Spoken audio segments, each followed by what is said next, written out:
이 시간도 은혜 주시기를 원하옵고 종의 성대를 붙잡아 주시고 또 친히 하나님 말씀하시는 귀한 시간 되게 하여 주옵소서. 예수님의 거룩하신 이름으로 기도합니다. 아멘. 할렐루야. 오늘은 이제 드디어 스가랴서 10장을 우리가 공부하겠습니다. 자, 우리는 이 스가랴서 강의를 시작하면서 이 스가랴서가 네 가지 구조를 가지고 있다고 말씀드렸습니다. 그 첫 번째가 1장 1절로부터 6절까지 서론, 그 다음에 7절부터 6장까지 8개의 환상, 8개의 비전이라고도 할 수가 있겠고요. 그 다음에 7장과 8장에 보면 2개의 메시지가 있습니다. 그 중에 하나는 금식이고 또 회복의 메시지로 기록이 되어 있습니다. 그리고 그 다음부터 이제 9장부터 해서 14장까지는 2개의 예언 또는 신탁 이렇게 말할 수가 있겠습니다. 자, 지난 시간에 말씀드렸습니다만은 이 9장부터 14장까지를 다시 두 분류로 나눌 수가 있는데 9장부터 11장까지가 첫 번째 예언이고 그 다음 12장부터 14장까지가 두 번째 예언으로 기록이 되어 있습니다. 그 첫 번째 예언은 이방인에 대한 심판이고 두 번째로는 이스라엘에 대한 심판인데 이 두 번째 예언은 단순히 심판에 대한 메시지만 있는 것이 아니고 그 심판 밑바탕에 흐르고 있는 아주 중요한 메시지가 있다고 그랬죠. 그게 뭐예요? 희망입니다. 그 희망이 뭐냐 하면 바로 예수님의 초림입니다. 예수님이 이 땅에 오신 것, 예수님의 초림과 다시 오실 예수님을 기다리는 재림입니다. 자, 그래서 9장부터 11장까지는 예수님의 초림에 대해서, 그리고 12장부터 14장까지는 예수 그리스도의 재림에 대한 예언이라고 볼 수가 있습니다. 자, 오늘은 그 첫 번째 부분에서 10장을 우리가 생각을 해보도록 하겠는데요. 자, 이 10장과 11장은 선한 목자로 오실 메시아에 대한 약속이 기록이 되어져 있습니다. 성경이 지도자들을 이렇게 얘기할 때 자주 표현되는 그 표현이 뭔가 하면 목자라고 하는 겁니다. 선한 목자, 이렇게 이야기를 합니다.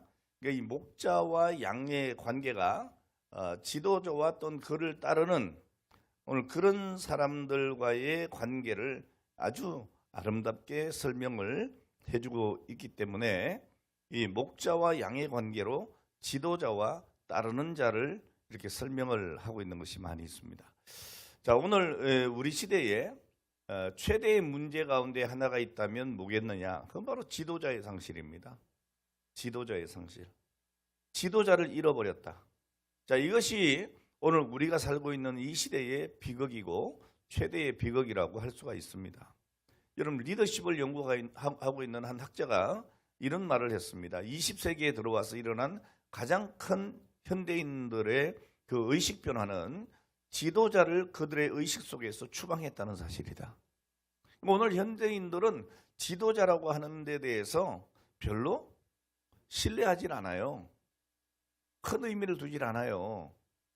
여러분, 우리 여기 앉아 계신 우리 장로님들, 권사님들, 우리 집사님들 세대만 해도 권세자들에 대해서 됐어요. 상당히 존중을 하고 존경심을 많이 가졌잖아요. 근데 제 어렸을 때 기억인데요. 그때 유경수 여사가 돌아가셨어요. 아시죠? 국립극장에서 총격으로 사망했다고요. 그때 여러분 온 국민들이 아마 다 울었던 것 같아요. 제 기억으로는. 뭐 여야 할 것 없이 다 울었던 것 같아요. 자, 그만큼 그 시대만 해도요. 좀 그런 게 있었어요. 어떤 지도자에 대한 어떤 그런 갈망, 또 지도자에 대한 어떤 그런 선망, 뭐 이런 것들이 좀 신비감, 뭐 이런 것들이 다 있었거든요. 그런데 요즘에는 그런 거 없습니다. 뭐 교회도 마찬가지죠. 제가 어릴 때만 해도요, 목사님 이렇게 딱 쳐다보지를 못했어요. 특히 이제 뭐 화장실에 갈 때요, 마주치면 제가 어떻게 할 줄을 몰랐어요. 괜히 막 신성모독하는 것 같은 그런 느낌을 가졌었다고요. 근데 요즘에 뭐 그런 거 없잖아요, 그렇죠? 자, 여러분 뭐 그것이 좋다 나쁘다 이런 걸 떠나가지고 어쨌든 간에 이 현대인들의 의식 속에 이 지도자들을 추방했다. 자, 이렇게 리더십을 연구하는 한 학자가 그렇게 얘기를 하고 있습니다. 왜 그럼 그렇게 됐냐? 왜 그렇게 됐을까? 여러분, 지도자를 잃어버린 직접적인 원인 가운데 이 사람은 매스미디어를 얘기를 합니다. 매스미디어가 발달할 때에, 그러니까 다시 말하면 신문이 나오고 TV가 나오고 그 다음에 요즘에는 스마트폰이 나와서 온갖 정보들이 다 노출이 되는 거예요. 노출이 되는 거예요. 여러분, 가끔 이 사회적인 이슈가 되는 것 중에 하나가 뭐죠? 국회의원들이 국회에서 회의를 하는데 뭘 해요? 핸드폰으로 문자를 주고받는 거야. 그런데 그거를 어떻게 해요? 기자들이 멀리서 땡겨가지고 딱 찍어. 그래갖고 무슨 뭐 회의 시간에 누구하고 무슨 문자를 나눴네, 이런 것들이 이슈가 되는 시대가 됐어요. 비밀이 없어요. 네? 자, 그러다 보니까 이 지도자에 대한 신화, 이 지도자에 대한 어떤 그런 신비성을 잃어버렸다는 거죠. 그러니까 사람들이 뭐 다 그 사람이 그 사람이네. 대통령도 이제는 법정에 앉아야 되는 시대가 된 거죠. 사실 뭐 이게 우리 여기 계신 분들의 의식 속에만 해도 현직 대통령이 법정에 선다고? 여기에 대해서 상상을 못하는 그런 분들이 많을 거예요. 어떻게 그럴 수가 있지? 그런데 그럴 수 있는 걸 우리는 아는 거예요. 대통령도 법을 어기면 이렇게 되는구나, 뭐 이런 거 아는 거죠.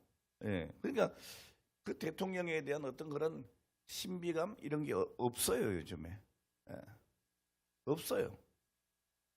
이 지도자가 사람들과 나눈 사소한 대화까지도, 그 글자 하나까지도 틀림없이 다 공개되는 오늘 그런 시대를 살면서 이 소위 지도자의 신비감을 잃어버린 거죠. 그러니까 뭐 지도자라는 사람들도 별거 아니다, 이게 이 시대의 특징이에요. 네.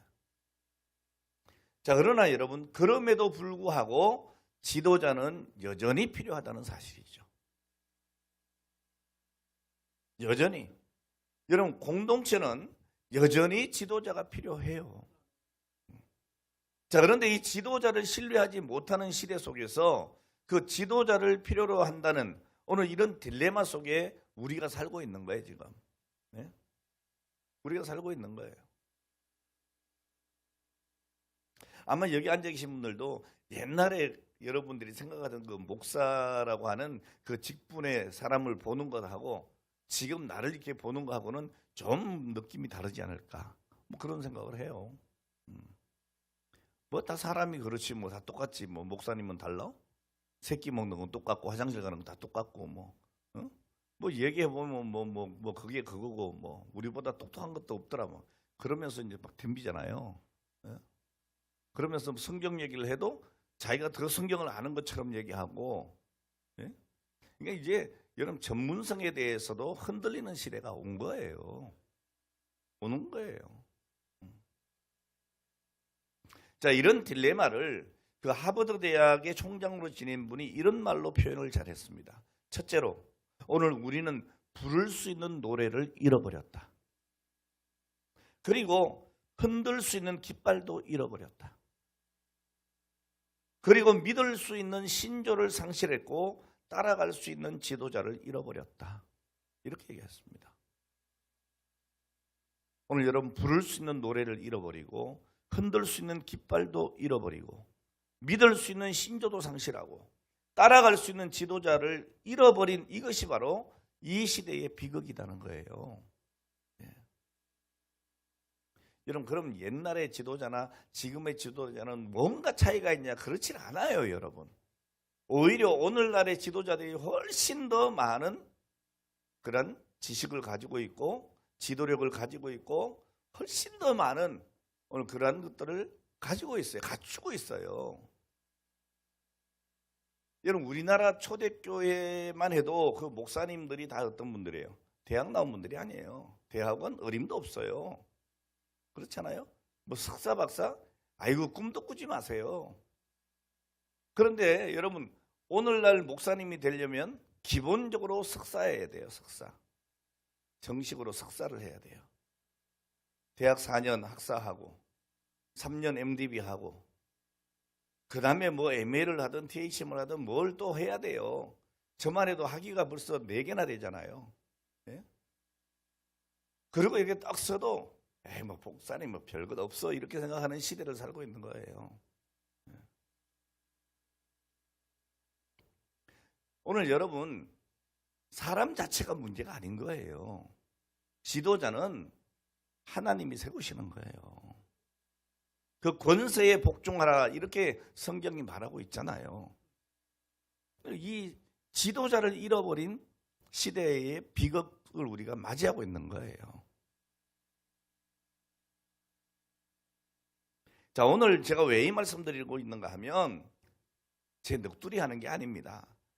오늘 이 공부하고 있는 이 스가랴가 살고 있었던 그 시대, 바벨론 포로에서 해방이 되고 오늘 그들은 새로운 꿈을 안고 이스라엘 땅으로, 이 팔레스틴 땅으로 돌아왔는데 오늘 그리고 거기에서 뭔가 새 일을 이루어야 되는데 오늘 그들을 인도할 수 있는 리더가 없는 거예요.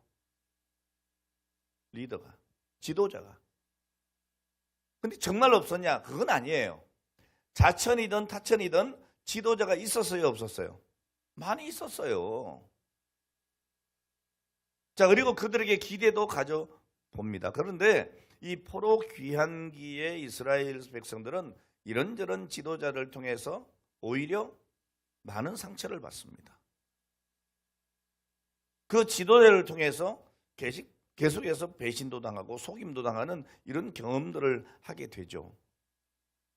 자, 이런 가짜 지도자들이 기성을 부리고 있었던 그 시대, 소위 악한 목자들이 있었던 그런 시대 속에서 상처받고 있는 이스라엘 백성들입니다. 자, 이런 이스라엘 백성들을 향해서 하나님은 스가랴 선지자를 부르시고 그리고 그에게 메시지를 주고 있는 거예요.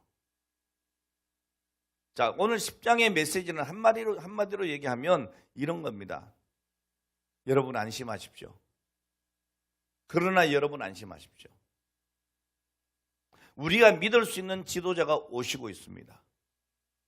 바로 그 지도자는 누구십니다? 예수 그리스도십니다. 이 예언을 주고 있는 거예요. 오늘 여러분 이것이 바로 10장의 가장 핵심적인 내용입니다. 지도자를 잃어버린 시대, 그러나 아직도 우리가 신뢰할 수 있는, 믿을 수 있는 지도자가 있다는 사실, 그리고 그분이 바로 누구다? 예수 그리스도시라는 거예요. 자, 이게 바로 10장의 핵심적인 내용이다. 오늘 여러분 우리는 완전한 인간을 찾는 게 아닙니다. 사람은 완전할 수가 없습니다. 하나님이 우리에게 세워준 그 지도자가 완전해서 세워진 게 아닙니다. 하나님의 목적에 의해서 세운 거예요. 어제 말씀드렸죠? 그 알렉산더 대왕 얘기를 했잖아요. 예? 뭐 그가 뭐 하나님의 사도가 됩니까? 무슨 예수님의 제자가 됩니까? 예? 무슨 선지자가 됩니까? 아니잖아요. 아무것도 아니잖아요. 세상을 정복하는 정복자예요. 그런 정복자를 통해서도 하나님은 세우시고 당신의 일을 하신 거 아니에요. 믿습니까? 그러니까 성경에 뭐라고 그래요? 세상의 권세에도 복종하라고 하는 거예요. 왜요? 하나님이 일하시기 때문이에요.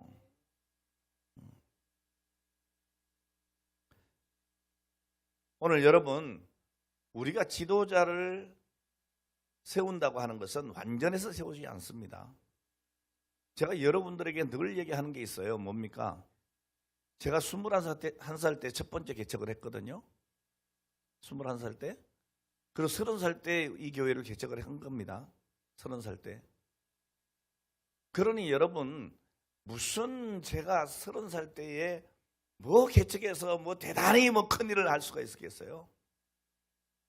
예? 성질도 그냥 고약하지, 고집도 세지, 예? 그런데 여러분들이, 우리 성도들이 어떻게 해요?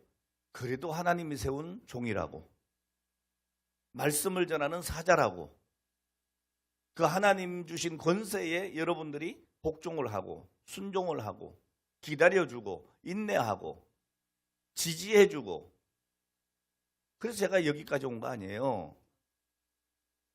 완전해서 온 게 아니라니까요, 여러분. 오늘 여러분들이 하나님의 종이라고, 하나님의 사자라고, 말씀 전하는 오늘 그런 하나님의 일꾼이라고, 청직이라고, 그 사역자라고 여러분들이 인정해주고 오늘 그 권세에 복종을 하니 목회가 되는 거지. 그렇잖아요. 당장이라도 오늘 여기 장로님들 계시는데, 네? 우리 당회합시다. 내가 뭐 좀 하겠습니다. 그럼 여러분들이 뭔 그런 걸 합니까? 이러고, 예? 고개 빳빳이 들고 막 눈 크게 부릅뜨고 막 목소리 크게 내고 그러면 제가 기죽어서 뭘 하겠어요? 응? 내가 눈치가 얼마나 빠른데 안 하죠. 예? 해도 어떻게 해요? 늦어지겠지. 우리 장로님들은 영빨이 세가지고 목사님이 하는 거는 되는 일이다 믿어주고 지지해주니까 여기까지 온 거예요. 그러니까 선교도 할 수 있는 거고 여러 가지 어려운 일이 있어도 여러분들이 지지해주고 여기까지 온 거 아니에요? 예. 완전합니까? 제가 아니에요. 자, 이러한 완전치 못한 지도자들이지만 그 지도자들을 하나님이 세우시고 하나님이 일하신다는 사실을 우리가 믿는 거예요. 자, 우리는 다시 이 10장을 몇 개의 부분으로 나눠볼 수 있습니다. 자, 이 10장 1절로부터 3절까지 내용이 뭔가 하면 목자의 필요성입니다. 왜 목자가 필요할까?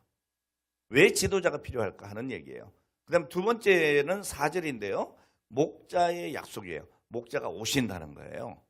그 다음에 세 번째로 5절부터 11절까지가 뭐냐면 그 오신 목자가 어떤 일을 하는지 그 목자의 임무에 대해서 의무에 대해서 기록을 하고 있습니다. 자, 오늘 이 세 가지를 우리가 공부를 하려고 하는 거예요.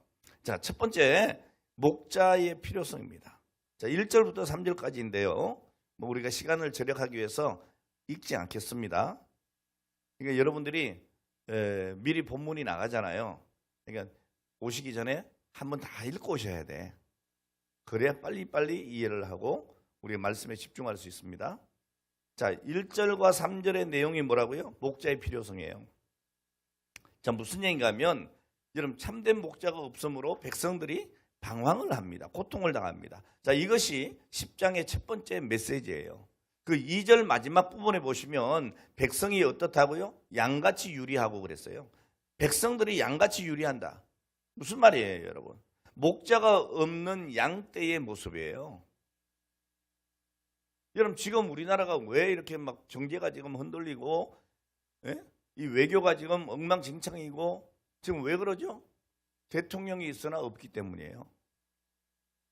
공석이에요. 총리 공석이에요. 대행에 대행을 하고 있어요.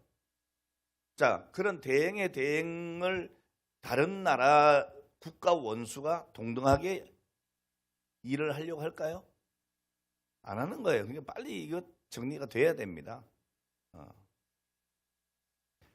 자, 그러다 보니까 우리 국민들이 어수선한 거예요. 반대, 찬성 이러면서 어수선하고 경제도 어수선하고 뭐 지금 우리나라 최대 기업이라고 하는 삼성이 뭐 흔들리는지 마는지 그 회장이 또 사법의 리스크를 어떻게 극복할 건지 극복할 수 있을 건지 뭐 미국에서는 또 그 현대차를 쫓아낸다고 그러고 뭐 삼성 다 내보낸다 그러고 이거 어떻게 하자는 거예요? 어수선해요. 왜 그렇습니까? 목자 없는 양 같은 거예요. 여러분 목자가 없는 양떼를 상상할 수가 있어요? 없어요. 여러분 백성들이 양같이 유리했다 이 표현은 성경에 자주 나옵니다. 복음서에도 보면 예수님께서 그 시대의 사람들을 보시면서 목자 없는 양같이 유리하고 방황한다는 말씀을 하셨어요. 여러분 시대마다 그렇습니다. 이 양에게는 몇 가지 특징이 있다고 그러죠. 여러분 잘 아시잖아요. 양에게 특징적인 게 있어요. 그 중에 하나가 뭔가 하면 방향 감각이 없다고 그러죠. 그러니까 우리가 다른 짐승들 보면 밖에 나갔다가도 어떻게 해요? 집으로 돌아와야 안 와요? 돌아와요. 뭐 진돗개는 저기 어디 그냥 가도 한 달 내내 찾아서라도 자기 집 찾아간다며요. 근데 양은 못 찾아와요. 방향 감각이 없어요. 어디로 가는지를 몰라요. 그리고 이 양은요, 오염이 잘 돼요. 우리가 양 그러면 막 깨끗하고 너무 그냥 복실복실하고 막 끌어안고 뒹굴고 싶은 생각이 들죠. 여러분 팔레스틴 지방이나 이렇게 양 키우는 데 가보세요. 더러워요. 상처도 많아요. 왜? 막 서로 몸을 부딪히니까. 예? 그래서 그 속에 뭘 둬요? 예, 뭐 개도 주고 염소도 주고 하는 거예요. 왜? 흩으니까 이렇게. 어쨌든 여러분 아주 깨끗한 것 같지만 양은 매일 씻겨줘야 돼요. 조금만 한눈 팔면 뭘 묻히고 아주 더러워져요. 세 번째 양은 어때요? 약한 동물이에요. 자기를 보호할 수 있는 어떤 자구책이 없어요. 보호책이 없다고요. 조그만 어떤 곤충들도요, 자기 보호를 할 수 있어요. 예를 들면 뭐 이게 보호색 같은 거 있잖아요. 요 꽂히면 이 꽃 색깔하고 자기 몸 색깔을 싹 바꿔. 그죠? 그래서 사람들이 눈에 안 띄고 다른 곤충의 눈에 안 띄게끔 해서 자기를 보호하기도 해요. 뭐 무서운 이빨이나 발톱이 없어도. 근데 양은 그렇지는 못해요. 어떤 비장의 무기도 없어요. 전략도 갖고 있잖아요. 네? 자, 그래서 성경이 우리 인생들을 설명을 할 때에 자주 쓰는 표현이 뭔가 하면 우리는 다 양 같았어라는 표현이에요. 우리는 다 양 같아서 어디를 가는지를 몰라요. 오늘 여러분 어디로 가고 있습니까? 한번 여러분 몇 사람에게 물어보세요. 당신은 어디로 가고 있습니까? 예? 나 이따가 집으로 갈 건데요. 그걸 묻는 게 아니잖아요. 오늘 우리 인생의 방향이 뭐냐는 거예요. 왜 사느냐는 거예요. 어떻게 살아야 하느냐는 거예요. 잘 몰라요. 막 내 마음 나도 모른다고 노래하잖아요. 예? 우리가 이 방향을 잃어버리고 미로를 헤매는 것 같은 인생을 사는 오늘 그런 사람들이 얼마나 많고 우리도 그럴 때가 또 얼마나 많은지 몰라요. 너무나 쉽게 또 오염됩니다. 세상에 영향을 받아요. 세속적인 것에 대한 영향을 너무 쉽게 받습니다. 예? 제가 오늘 모처럼 버스를 타고 왔어요. 집에서. 생각보다 많이 걸리대요. 내가 분명히 여유롭게 왔는데 문제가 이 버스를 기다리는 거더만요. 기다리는 시간이 막 10분, 15분이 지나가더라고요. 그래서 막 가슴이 타고 택시를 불러야 되나 인내하고 왔습니다. 자, 버스를 타고 오는데요. 라디오가 켜 있는 거예요. 우리 기사님들 이게 늘 방송을 듣잖아요. 거기 또 무슨 대통령 탄핵이 어쩌고 저쩌고 뭐 부정선거가 어쩌고 저쩌고 정말 듣기 싫어 죽겠어요. 예? 어느 게 맞다 틀리다는 얘기를 하는 게 아니에요. 다 이것도 맞다고 얘기하고 저것도 맞다고 얘기하는 거 아니에요. 탄핵하는 것도 맞다고 하는 거고 반대하는 것도 맞다고 얘기하는 거 아니에요. 그러니까 막 머리가 터지게 싸우는 거 아닙니까? 우리가 뭘 알아요. 예? 검사도 별것도 없고요. 판사도 별거 없습니다. 예? 자, 그러니까 여러분 우리가 무슨 뉴스 하나에도 금방 동료돼요. 그거 자꾸 들어보세요. 여러분 그런 줄 알지. 이쪽 거 들어보세요. 그런 줄 알지. 예? 그러지 마세요. 여러분 말씀에 집중하세요. 자, 어쨌든 여러분 너무 세상에 대해서 쉽게 영향을 받고 두려움도 느끼고 그러다 보니까 거룩성이 헤쳐지고 더럽혀지는 거예요, 우리가. 예?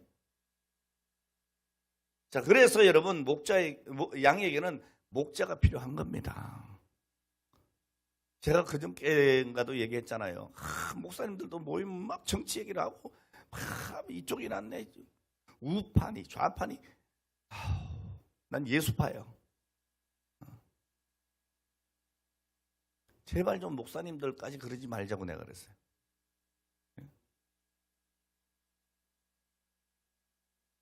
그러니까 또 어떤 목사님은 막 그러더라고 저한테.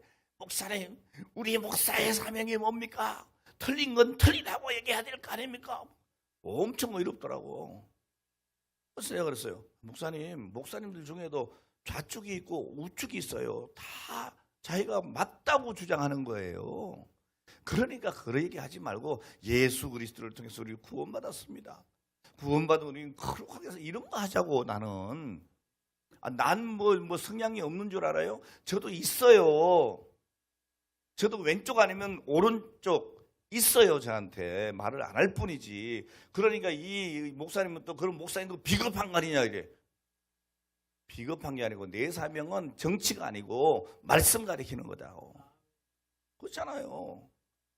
좀 그러지 말았으면 좋겠어요. 그러니까 막 목사님들끼리도 싸워. 아유 주여. 오늘 여러분, 백성이 양같이 유리하며 목자가 없으므로 곤고함을 당한다는 거예요. 오늘 2절 말씀이에요. 그래서 여러분 도스토옙스키라고 하는 그 사람은 이런 얘기를 해요. 하나님이 없는 사람들은 반드시 대용품 신을 찾는다. 무슨 얘기인지 알아요? 이 말은 신이 없는 인생은 반드시 대용품, 가짜 신을 구한다는 거예요. 그래서 사람들이 우상을 찾는 거예요. 여러분, 인간을 엄격하게 완전히 종교를 떠나서 존재할 수 있다? 그럴 수는 없어요. 난 종교가 없어. 거짓말하지 말라고 그래요. 세상에 여러분 종교 없는 사람 없습니다. 나는 무신론자요. 그러면서 전보로 다니기도 하고 그러잖아요. 여러분, 살아계신 하나님을 찾고 그 하나님을 믿지 못하는 인생은 반드시 우상을 찾게 돼 있어요.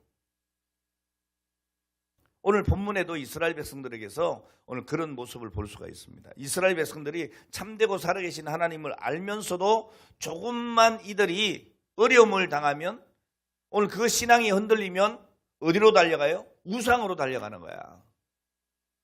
여러분들처럼 막 토정비결 보고 막 궁합보러 다니고 막 그러지 마요. 뭐 교회가 많다고 그러는데요, 점집이 훨씬 더 많아요. 목사님들보다 무당들이 훨씬 많아요. 점쟁이들이 훨씬 많다고. 근데 왜 자꾸 교회가 많다고 그러고 그래? 교회는 많아도 손해날 게 없어요. 통일되면 모자라요, 교회가.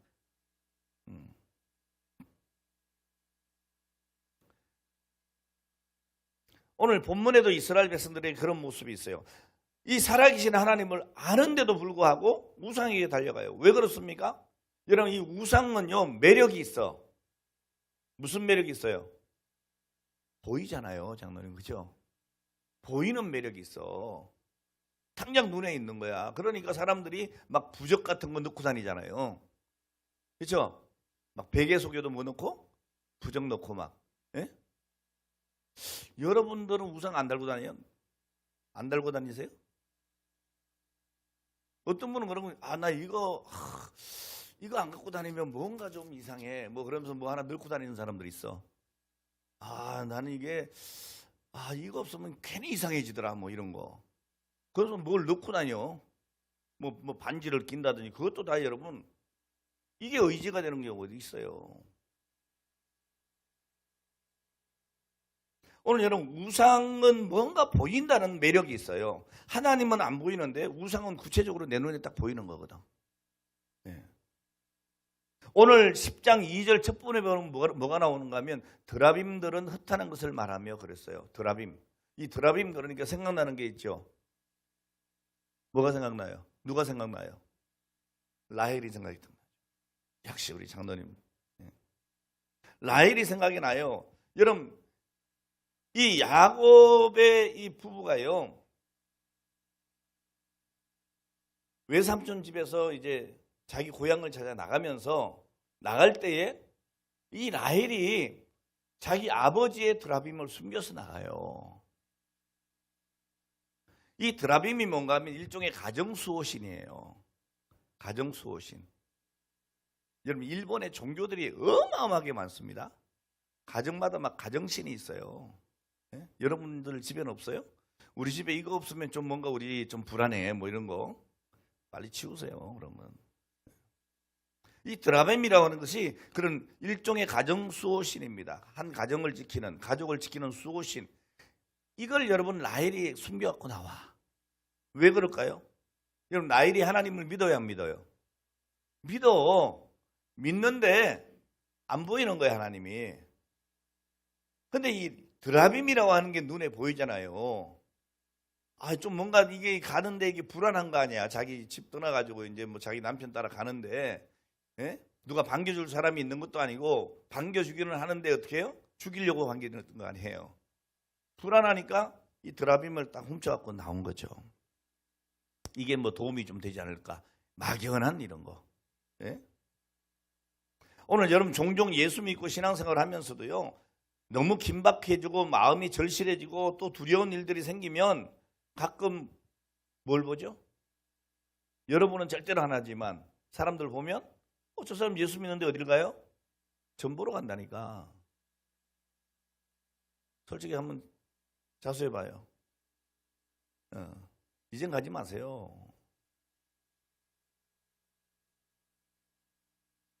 오늘 여러분 하나님 보이지 않으니까 뭐 좀 봤으면 좋겠다는 거예요. 이 드라빔 같은 눈에 보이는 우상이라도 자꾸 뭔가 의지하고 싶은 거야. 예? 자, 그러나 여러분 성경은 분명히 말합니다. 뭐라고요? 드라빔들은 흩하는 것을 말한다고. 그게 여러분 지금 당장 내 마음 좀 시원하게 해줄 것 같지만 그게 뭐냐? 흩하는 것을 말한다는 거예요. 달리 말하면 헛된 것이다. 헛된 것이다. 예? 전혀 도움이 안 된다는 겁니다. 자, 2절 말씀은 이런 헛된 우상을 의지하고 위로를 구하고 있는 오늘 그 시대의 백성들의 모습을 보여주고 있습니다. 그래서 10장 1절에서는 뭐라고 해요? 이렇게 시작하잖아요. 10장 1절이. 한번 보세요, 여러분. 봄비가 올 때에 여호와 곧 구름을 일게 하시는 여호와께 비를 구하라는 거예요. 우리에게 소낙비를 내려서 밭의 채소를 각 사람에게 주시는 오늘 그 하나님께 구하라는 거예요. 이방 우상에게 구하지 말고 하나님께 구하라는 거예요. 여러분 팔레스틴 지방에는 구체적으로 이렇게 딱 잘라서 얘기를 할 때 비가 몇 번 와요? 몇 번 와요? 2번 오잖아요. 2번 옵니다. 그 첫 비가 언제 오는가 하면 10월과 11월에 와요. 가을에 와요. 자, 그리고 봄비라고 하는 것은 언제 오느냐면 3월과 4월쯤에 오는데 이 비를 가리켜서 우리는 늦은 비라고 하는 거예요. 예. 자, 그러니까 봄비 때에 하나님께 구하라고 하는 이 말이 뭔 말입니까? 늦은 비입니다. 그러니까 늦게라도 이제부터라도 좀 늦은 것 같아도 그래도 이제 우상을 포기하고 하나님 살아계신 하나님 앞에 나와서 우리의 인생의 뭡니까? 정답이 되는 그 응답이신 하나님, 소망 되신 하나님, 진리이신 그분께 이제라도 구하라는 얘기예요. 오늘 여러분 지금까지 의지했던 게 뭡니까? 그게? 예? 그게 다 우상이에요. 그게 뭐 돈이든 사람이든 내 지식이든 어떤 경험이든 오늘 여러분 그걸 의지하고 하나님을 잊어버리고 하나님께 구하지 않고 오늘 그것에 의지하고 살았다면 그거 다 버려야 되는 거예요. 그리고 이제라도 어떻게 해요? 하나님께 구해라. 자, 그런데 2절 보면 불행하게도 사람들은 그 하나님을 제껴놓고 어디로 달려가요? 드라빔, 우상에게 달려갔다는 거예요. 안타깝죠. 예? 안타깝죠. 자, 그런데 이렇게 된 것이 하나님은 지금 뭐라고 하시느냐? 지도자의 책임이다. 그러는 거예요.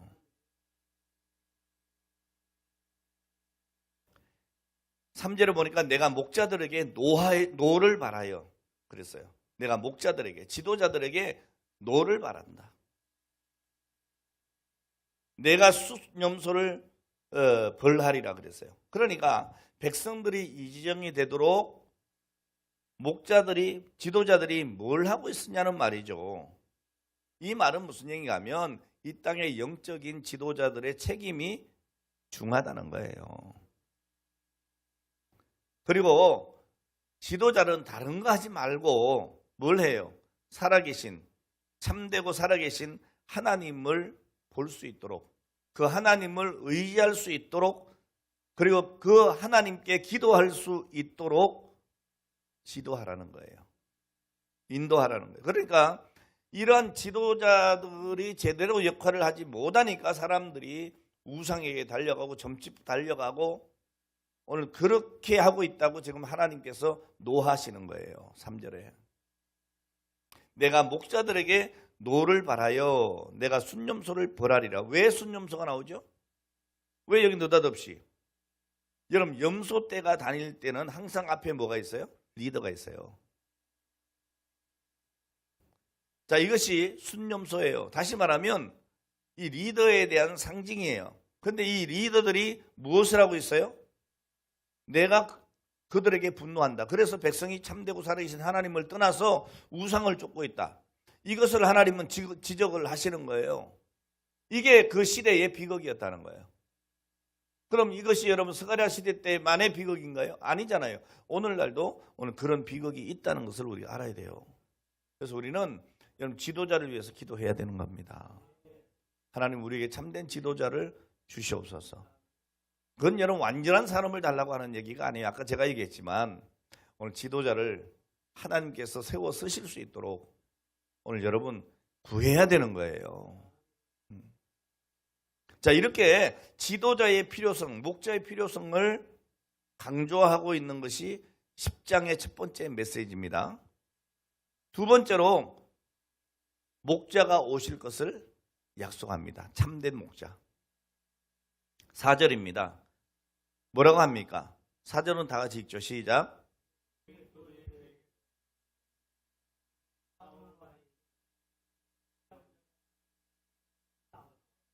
아멘. 자, 중요한 것이 뭔가 하면 그에게서라고 하는 말이에요. 그에게서. 모퉁이 돌이 그에게서, 그분에게서 나온다. 말뚝이 그분에게서 나온다. 싸우는 활이 어디서요? 그분에게서 나온다는 거예요. 예? 자, 그러니까 이 말이 무슨 말이에요? 그 지도자는 누가 세운다는 거예요? 하나님이 세운다는 거죠. 그분에게서 나온다. 모든 권세는 하나님께로부터예요. 참된 지도자는 하나님이 세우시는 줄 믿으시기 바랍니다. 그럼 진정한 소망은 하나님에게서 나오는 거예요. 자, 여기에서 강조된 것이 뭐냐? 그에게서입니다. 그에게서. 하나님께서, 그래서 하나님에게로부터 주어지는 목자, 메시아를 강조하고 있는 거죠. 여러분 4절 보시면 그 메시아상에 대해서 상징적인 표현이 있어요. 그게 뭐냐면 모퉁이 돌이죠. 두 번째로는요, 말뚝이죠. 그 다음에는요, 싸우는 활로 표현하고 있어요. 여러분 모퉁이 돌이 뭐예요? 모퉁이 돌. 이 모퉁이 돌은 건축물을 할 때, 건물을 지을 때에 아주 중요한 거예요. 기초예요. 특히 여러분 중동 지역에 가면 이 중동 지역의 건축법은 이 두 개의 벽을 연결할 때에 모퉁이 돌이 항상 가운데 있어요. 그래서 이 부채살처럼 펼쳐져 있어가지고 오늘 그것을 중심으로 해가지고 두 개의 벽을 연결시켜요. 자, 건물의 기초. 오늘 살아가는 여러분, 내 인생의 기초는 예수님 것을 믿으시기 바랍니다. 그가 모퉁이 돌이 되신다.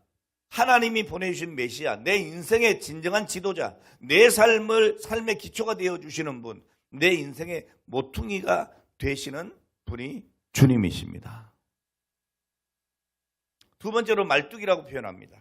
여러분 예수님은 또한 말뚝입니다. 이건 우리가 평소에 잘 안 쓰는 말이기도 해요. 여러분 기도할 때에 말뚝 대신 예수님 이러지 않잖아요. 되게 이상하죠. 네? 말뚝 대신 예수님 찬양합니다. 뭐 이러지 않잖아요. 이제 다음부터 우리 그렇게 할까요? 우리 김 목사님 찬양해 들 때 우리 말뚝 대신 하나님을 찬양합시다. 아마 하지 마요. 이상하잖아. 자, 그런데 여러분 이 말뚝이라고 하는 게 뭔가 하면 여러분 텐트 쳐보셨죠? 저는 한때 이렇게 텐트를 치고 이게 야영하고 이런 건 참 좋아했어요. 젊었을 때는. 요즘은 싫더라고. 자, 이 텐트를 칠 때요, 흔들리지 않도록 연결하는 중요한 역할을 이 말뚝이 하잖아요. 견고하게 하는 거예요. 그러니까 이 말뚝이 있기 때문에 장막이 흔들리지 않는 거예요. 자, 그러니까 이 말뚝 대신 주님이 나와 함께 하실 때에 여러분 내 인생이 흔들리지 않을 수가 있는 거예요. 그러니까 주님께 대해서 우리가 시선을 떼면 안 돼요. 주님을 향하여 여러분 시선을 놓치면 안 돼요. 그러려면 어떻게 해야 되는 거예요? 말씀을 우리가 알아야 되는 거예요. 여러분 성경 말씀을 연구하지 않고 말씀을 읽지 않고 오늘 여러분 예수님에 대해서 어떻게 우리가 알 수 있어요? 네? 하루라도 여러분 말씀을 보지 않으면 안 돼요. 저는 사실 제일 충만할 때가 언제 가면 이렇게 설교를 준비할 때요. 우리 집사람이 가끔가다 이렇게 새벽 2시, 3시 되면 이렇게 제 방을 이렇게 끼우거려요. 앉아요? 그때 눕거든 이제. 새벽 2시, 3시 이렇게 되면. 왜요? 설교를 준비하다 보면요. 뭐 말씀 찾고 그 말씀에 대한 여러 가지 자료들을 찾고 하다 보면 이 시간 가는 줄을 몰라요, 사실은. 뭐 5시간, 6시간이 가도 시간 가는 줄을 잘 몰라요. 그냥 재미가 있는 거예요, 이게 자꾸. 그리고 또 이제 무슨 단어가 이렇게 나오면 이게 어떤 단어인가 또 찾아보고, 주석도 찾아보고, 사전도 찾아보고, 네, 그러는 거예요. 자, 어쨌든 여러분 우리가 말씀에 집중하지 않으면 우리가 어떻게 주님을 알아요? 어떤 분인지. 네? 오늘 우리가 주님이 함께 한다고 하는 것은 말씀에 서는 거예요. 오늘 여러분 주님이 나와 함께 하심으로 내 인생이 흔들리지 않을 줄 믿습니다. 그러니까 우리 주님에게서 시선을 떼지 말아야 합니다. 자, 그리고 또 어떤 표현이 등장하죠? 싸우는 활이다 그랬어요. 세 번째, 싸우는 활. 여러분 전사에게 있어서 이 활이 얼마나 중요합니까? 이 활이 없이 전투할 수 없어요. 여러분 활이 없이 화살이 아무리 많아도 소용이 없고요. 그렇죠? 화살이 아무리 많아도 또 활시위가 없으면 소용이 없어요. 여러분 예수님은 우리의 화살이 되십니다. 주님이 우리의 무기가 돼야 되는 거예요. 돈이 무기가 되면 안 돼요. 내 지식이 무기가 되면 안 돼요. 내 경험이 무기가 되면 안 돼요. 말씀이 무기가 되고 그 말씀의 복음이 되시는 우리 주님이 바로 내 삶의 무기인 거예요. 싸우는 활이신 예수 그리스도. 오늘 여러분 승리하기를 원하면 활이신 예수님을 믿으세요. 의지하세요. 그 다음에 뭐가 나와요? 권세 잡은 자입니다. 막강한 힘을 가진 분. 여러분 내가 활을 가지고 있어도 그 활을 당길 수 있는 힘이 없으면 아무 소용이 없어요. 그렇지 않아요? 자, 그런데 이 활을 움직일 수 있도록 강력한 힘이 있을 때 이 활을 당기고 승리할 수 있어요. 오늘 여러분 예수님은 나의 능력, 나의 힘인 것을 믿으시기 바랍니다. 오늘 바로 그분이 오실 메시아라고 하는 것을 스가랴 선지자는 지금 예언하고 있는 거예요. 할렐루야. 자, 그런데 그 예언한 그 예수님이 2000년 전에 오셨고 오늘 이 시대에 지금 현재에 오늘 여러분 동일하게 우리에게 역사하시고 그분이 나의 힘이 되시고 나의 무기가 되시고 나의 말뚝이시고 그리고 내 인생의 기초인 것을 고백하는 오늘 저와 여러분 되시기를 주의 이름으로 축원합니다. 마지막까지 다 하죠. 뭐 조금 더. 예. 끊지 말고. 자, 세 번째. 목자의 미션이에요. 어떤 역할을 할 것인가 하는 것입니다. 자, 크게 네 가지 정리를 할 수 있는데요. 첫 번째가 뭔가 하면 함께 하신다는 거예요. 하나님이 함께 하신다. 자, 5절 말씀 보니까 싸울 때에 용사같이 거리의 진흙 중에 원수를 밟을 것이라. 여호와가 그들과 함께 한 적이에요. 여호와가 그들과 함께한 즉 그들이 싸워 말탄 자들을 부끄럽게 하리라. 여러분 중요한 메시지가 뭐예요? 목자가 함께 한다는 거예요. 오늘 여러분 목자가 함께 해야 됩니다. 네. 그럼 끝난 거예요. 예수님이 나와 함께 하신다. 하나님이 나와 함께 하신다. 끝난 거예요. 누가 덤비겠어요? 여러분 하나님을 이길 자가 어디 있어요? 목자가 함께 하신다. 주님이 함께 하신다. 할렐루야. 아까 양의 특징을 몇 가지로 얘기했어요. 방향 감각이 없어요. 쉽게 더러워져요. 예? 자기를 보호할 수 있는 방법이 없어요. 자, 그런데 목자가 있으면요 달라져요. 목자가 있으면 그 방향을 잡아줍니다. 걱정할 필요가 없습니다. 어디로 가는지 걱정할 필요 없습니다. 목자를 따라가면 돼요. 오늘 여러분 나의 목자 되신 주님을 의지하기 바랍니다. 그리고 쉽게 더럽혀진다 그랬어요. 목자가 있으면 어떻게 해요? 씻어줘요. 깨끗하게 씻어줘요. 보호해줘요. 여러분 우리가 주님을 떠나서 깨끗할 수 있느냐? 깨끗할 수가 없어요. 오늘 우리가 어떻게 거룩하게 됐어요? 어떻게 의인이 됐어요? 예수 그리스도를 믿음으로 해요. 예수 그리스도를 믿는다는 건 뭐예요? 그분을 영접한단 말이에요. 그분과 함께 하는 거예요. 그래서 우리는 거룩해진 거예요. 내가 선을 행해서가 아니에요. 의를 행해서가 아니에요. 예수와 함께 계시니에요. 예수와 함께 계시니 시험이 와도 겁이 없는 거예요. 자, 그러니까 오늘 예수님과 교제가 상실이 되면 우린 더럽힘을 타는 거예요. 여러분 예수와 동행하셔야 돼요. 그리고 양의 특징이 뭐라고 그래서 자부책이 없다 그랬잖아요. 보호 방법이 없다. 그런데 목자가 함께 있으면 목자가 우리의 보호자가 되시는 거예요. 다윗이 그랬잖아요. 다윗이 목동으로 어떻게 했어요? 자기가 곰도 사자도 지켰다잖아요. 목자가 있으면 양은 안전한 거예요. 근데 여러분 다윗도 완전하지 못하잖아요. 그러나 우리의 참 목자는 누구세요? 예수님이시잖아요. 전능하신 하나님이시잖아요. 주의 지팡이와 막대기가 나를 안위하신다고 하고 있지 않습니까? 오늘 여러분 주님이 나의 보호자예요. 믿으시기를 바랍니다. 자, 5절을 여러분 다시 한번 보세요. 싸울 때에 용사같이 거룩한 진흙 중에 원수를 밟을 것이라. 여호와가 그들과 함께 한즉 그들이 싸워 말탄 자들을 부끄럽게 하리라 그랬어요. 오늘 여러분 하나님이 함께 하시면 그 전장의 한복판에 우리가 던짐을 받아도 우리는 두려워할 필요가 없다는 말입니다. 오늘 여러분 두려운 가운데 있습니까? 예수님을 모시세요. 자, 그리고 두 번째로 구원하신다 그랬어요. 구원하신다. 구원하신다. 자, 목자가 하는 일이 뭐냐? 구원입니다. 구원. 6절 7절이에요. 그들을 긍휼히 여겨주신다. 그래서 구원해 주신다. 구원하신 다음에 어떻게 해요? 그들을 견고하게 하신다. 그래서 버림받은 적이 없었던 것처럼 오늘 그들을 구원하시겠다. 이게 여러분 오늘 6절과 7절에 있는 말씀이잖아요.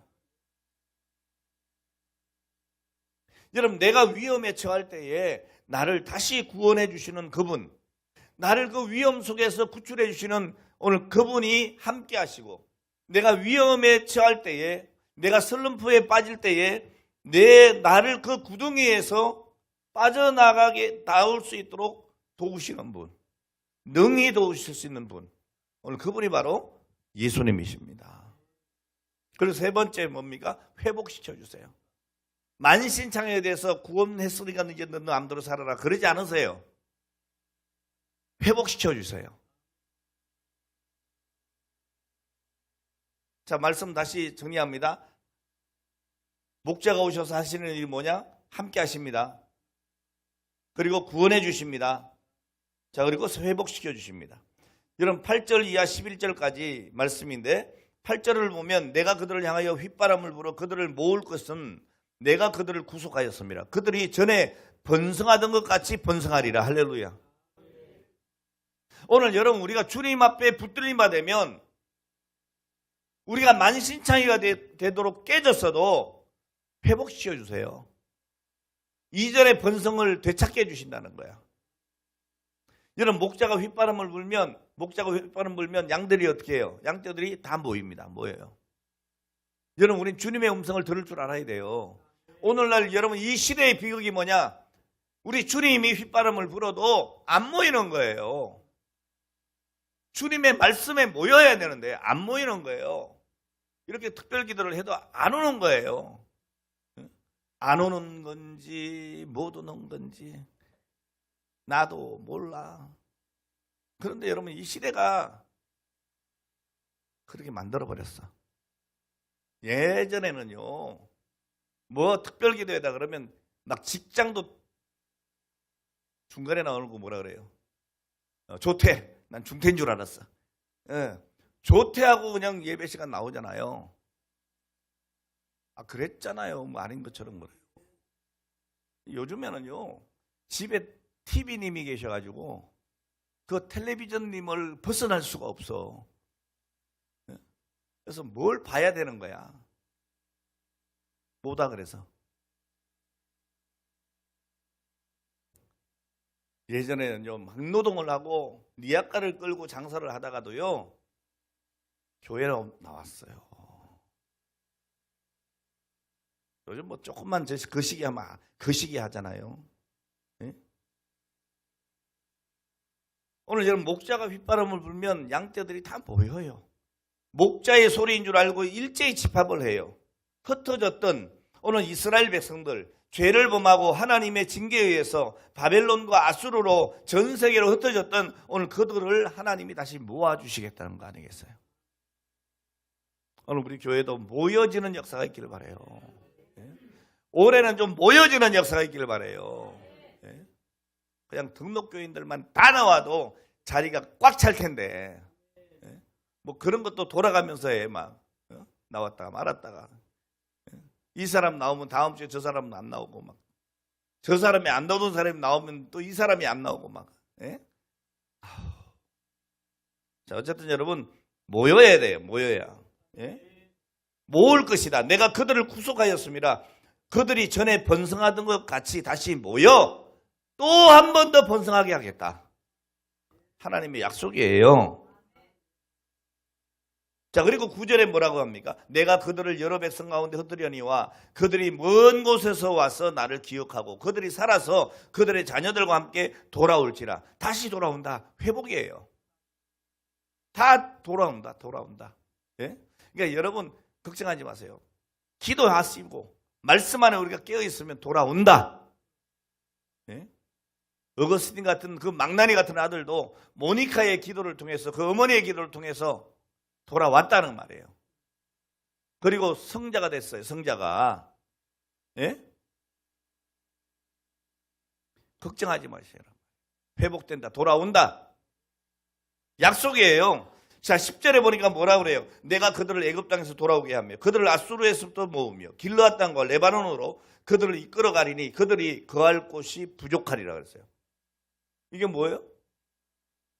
부족하다는 거예요? 풍성하다는 거예요? 풍성하다는 거예요. 너무 많이 모으니 그 땅이 부족할 정도로 번성하겠다는 거예요. 할렐루야. 그러니까 하나님께서 회복시켜 주시되 어떻게 해요? 풍성하게 회복시켜 주신다. 믿으시기 바랍니다. 그리고 11절에 뭐라 합니까? 내가 그들이 고난의 바다를 지나갈 때에 바닷물을 치리니 나일의 깊은 곳이 다 마르겠고 아수르의 교만이 낮아지겠고 애굽의 큐가 없어지리라. 자, 그 돌아오는 길에 어떻게 하겠다는 거예요? 이 하나님의 백성들이 돌아올 때 어떻게 하겠다는 거예요? 장애물을 다 제거시키겠다는 말 아닙니까? 오늘 여러분 어떤 강한 대적들이라도 하나님이 다 제거해 주신다. 자, 그러니까 이것도 안 되고 저것도 안 되고 그런 소리 하지 마시라고요.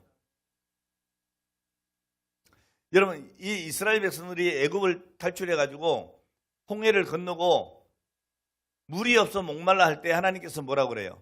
저 나뭇가지를 들어다가 저 쓴우물, 마라의 우물, 먹으려고 너무너무 써서 못 먹는 그 우물에 그 나뭇가지를 던지래. 쉬워요? 어려워요? 아니요, 어려워요. 어려워. 왜 어려운지 아세요? 던지는 게 어려운 게 아니에요. 이거 던진다고 무슨 일이 일어나겠어? 여러분 던지는 게 어려운 게 아니에요. 던져서 무슨 일이 일어나겠냐고 안 던지는 거에 문제인 거예요. 뭔 얘기인지 알아요? 여러분 기도하면 응답이 돼요. 근데 뭐 기도한다고 되겠어 하고 기도 안 하잖아요. 안 하잖아요. 이게 문제인 거예요. 여러분 나뭇가지를 우물에 던지는 게 힘들어서 어려운 게 아니에요. 믿음이 없는 거예요.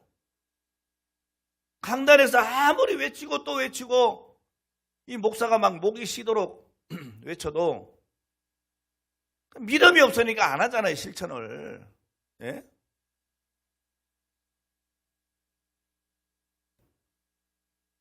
오늘 살아는 여러분 우리가 때로 범죄함으로 말미암아 하나님의 징계를 받고 우리의 소유를 잃어버리고 사랑했던 사람을 잃어버리고 오늘 우리의 삶이 깊은 고통과 어둠 속에 빠질 때도 있습니다. 그게 오늘날일지도 몰라요. 그러나 여러분 염려하지 마십시오. 오늘 우리가 다시 주님을 의뢰하고 주님을 바라볼 때 우리 주님은 우리를 회복시켜 주시는 거예요. 그리고 그 회복은 어떻다는 거예요? 이전보다 훨씬 더 풍요롭고 더 아름다운 회복이 된다는 거예요. 할렐루야.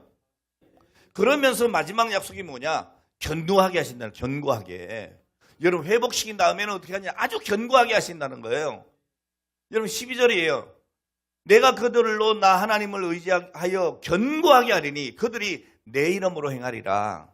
나 여호와의 말이니라. 내가 그들로 나 하나님을 의지하게 하여 어떻게 한다고 그랬어요? 견고하게 해주겠다. 오늘 여러분 하나님을 의지하면요 견고해져요. 할렐루야. 나는 목사가 안 됐으면 벌써 죽었을지도 몰라. 네? 왜요? 곤고한 일이 얼마나 많은지 몰라. 근데 여러분 설교를 준비할 때마다 막 마음이 벅찬 거야 이게. 네? 여러분 제가 여러분들에게 은혜 끼치기 위해서만 설교하는 게 아니에요. 설교를 준비하면서 내가 충만해져. 오늘 여러분 하나님의 마지막 약속이 뭐냐? 견고하게 하신다. 내가 그들로 나 여호와를 의지하여 그들이 나를 의지할 때에 나는 견고하게 한다. 자, 그런데 여러분 조건이 있어요. 하나 조건이 있어요. 견고하게 되려면 어떻게 해야 되느냐? 여호와를 의지해야 되는 거예요. 예? 여호와를 의지하여 견고케 하리니 그랬잖아요. 그러니까 그 견고한 것은 우리 자신이 뭐 어떤 견고할 수 있는 요소가 있어서 견고한 것이 아니에요. 그 견고는 누구 때문이냐? 하나님 때문이라는 거예요. 자, 그래서 어떻게 해야 됩니까? 그 하나님을 의지해야 된다. 그러면 우리는 견고해진다. 할렐루야. 오늘 여러분 나를 견고케 하시는 하나님, 나의 망대가 되시는 하나님, 내 반석이 되시고 내가 의지할 만한 하나님, 오늘 그분이 나를 견고하게 하신다. 오늘 여러분 중요한 것이 이거예요. 얼마나 우리가 그 하나님을 바라보고 사느냐, 정말 하나님을 바라보고 사느냐. 하나님이 우리 인생의 참된 지도자이면 오늘 그 하나님이 보내주신 구속자 예수 그리스도 그리고 성령님, 오늘 그분이 나의 인도자라면 오늘 여러분 이 세상 지도자가 없어도, 아니 지도자를 잃어버린 이 시대를 살더라도 우리가 그분을 바라보면 우린 견고하게 살 수 있다. 흔들리지 않을 수 있다는 말이에요. 오늘 말씀 마치겠습니다. 오늘 여러분 하나님을 지도자로 삼는 오늘 그 행복을 고백하고 사시기를 바랍니다. 하나님이 내 지도자가 되어주신다. 예수님이 나의 지도자가 되신다. 오늘 성령께서 나를 인도해 주신다. 오늘 사랑하는 여러분, 그 하나님을 따라가는 행복 때문에 오늘 다른 사람들이 그 우리의 지도자이신 그 주님을 만날 수 있도록, 오늘 예수님을 의지할 수 있도록, 그리고 성령의 인도하심을 따라서 갈 수 있도록 오늘 우리가 또한 역할을 해야 되는 거예요. 그게 전도이고 선교 아니겠어요? 오늘 여러분 우리는 누구냐? 예수님을 소개하는 안내지 같은 거예요. 오늘 여러분이 전도지가 돼야 되는 거예요. 목사님 전도지 찍어주세요 그러지 말고 오늘 여러분이 전도지가 되셔야 되는 거예요. 여러분이 전도지가 되면요, 여러분 전도지 교회에서 안 찍어줘도 돼요. 전도 물품 안 줘도 돼요. 여러분이 다 한다니까. 전에 그 황수관 그 박사님, 그 장로님이 살아계실 때 우리 교회 와서 간증도 하셨잖아요. 예? 그 황수관 그 장로님이 자기 월급의 거의 뭐 절반을 전도비로 썼다고 그러잖아요. 그 월급 받으면 거기에서 떼가지고 전도지를 만들어갖고 자기 옆에 이렇게 쌓아놓고, 예? 진료받으러 오면 그 전도지 주고, 그랬대잖아요. 오늘 여러분 우리는 예수님의 안내 작은 책자 같은 오늘 그런 전도지 같은 역할을 해야 돼요. 예? 자, 그런데 여러분 그 사역을 감당할 때에 조심해야 될 게 뭡니까? 내가 드러나면 안 된다는 거예요. 여러분 우리는 연약함이 있어요. 흔들릴 수 있어요. 예? 오염될 수 있다고요. 그런 자기를 자꾸 내세워서는 안 되는 거예요. 그러니까 이단되고 사입이 되는 거예요. 예? 끊임없이 하나님 바라보고 예수님 바라보고 성령을 의지하고 살아야 되는 거예요. 오늘 여러분 주님만이 오늘도 내 소망 되시고 오늘 여러분 나의 전부가 되는 것을 믿고 주님만을 바라보고 주님을 신실하게 따라가시기 바랍니다. 기도하겠습니다. 하나님, 오늘 이 시간도 저희들 사랑해 주시고 오늘 귀한 말씀을 통하여 회복의 약속을 주시니 감사합니다. 오직 우리 주님만을 바라보고 주님만을 따라 살아가는 주님께 집중할 수 있는 믿음으로 승리할 수 있도록 축복하여 주옵소서. 오늘 이 시간도 우리 하나님 앞에 귀한 것 드립니다. 하나님, 오늘 이들의 소원을 응답하여 주시옵소서. 박재순 집사님, 제 입술이 오직 주님만을 찬양하게 하시고 입술로 예수 증거하게 하시니 감사합니다. 주님, 더욱더 힘과 능력을 부어주시옵소서. 임용훈 장로님, 기도회를 통해 더 성숙한 믿음으로 성화되기를 원합니다. 성령 충만케 하여 주시옵소서. 이선훈 전사님, 말씀과 기도로 깨어있는 성도들이 되게 하여 주옵소서. 최말봉 권사님, 주님의 긍휼로 성령 충만으로 늘 감사하며 영광 돌리는 삶을 살게 하여 주시옵소서. 박춘자 권사님, 날마다 하나님 은혜로 살게 하여 주시옵소서. 장교환 장로님, 성령 충만하게 하시고 언약의 복을 회복시켜 주시고 성령의 전에 영향력을 흘려 보낼 수 있도록 도와주시옵소서. 교회를 세우게 하여 주시옵소서. 신현익 장로님, 주님의 평강으로 오늘 저희들의 마음을 채워 주옵소서. 부족한 종이 드립니다. 우리 성도들의 가정과 교회가 또한 열방이 주의 복음 안에 주의 능력으로 아버지 하나님 회복되는 역사가 있게 하여 주시옵소서. 오늘도 주신 말씀처럼 오늘 우리에게 그 은혜와 복을 주실 줄 믿사오며 예수님의 거룩하신 이름으로 기도합니다. 아멘.